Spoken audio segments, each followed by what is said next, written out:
আমি জানি আমার জীবনে আরও অনেকগুলো বৎসর আসবে, কিন্তু এই বৎসরটা আমার আজীবন মনে থাকবে। এই বৎসরটা আমাকে শিখিয়েছে অল্পতেই মানুষকে আপন ভাবতে নেই। এই বৎসরটা আমাকে শিখিয়েছে মানুষের সাথে অল্পতে মিশে যাওয়ার পরিণাম কতটা ভয়ানক হতে পারে। আমি এই বছর শিখেছি not everyone is my well wish. সবাই আমার শুভকামনা জানাবে এমন সবাই আমার পাশে ঘুরে, সবাই আমাকে ভালোবাসবে এমনটাও কোনো কথা না। আমি যাদের ভালোটা চাই তারাও আমার ভালোটা চাবে এমন কোনো কথা নেই। এই বছর আমি চিনতে শিখেছি মুখোশের আড়ালে লুকিয়ে থাকা মানুষগুলোকে। এই বছর আমাকে শিখিয়েছে মানুষের উপকারের প্রতিদান কতটা নিদারুণভাবে ফেরত দেয়।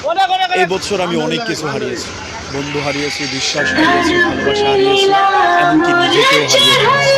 এই বছরটা আমার কাছ থেকে অনেক কিছু যেমন কেড়ে নিয়েছে, পাশাপাশি কিছু মানুষকেও উপহার দিয়েছে। কেউ একজন আমাকে বলেছিল তোমার আর একটু চালাক হওয়া দরকার, তখন আমার কথাটা বুঝে আসে না। এই বছর এসে আমি বুঝতে পেরেছি আসলে আমি নিজেকে যতটা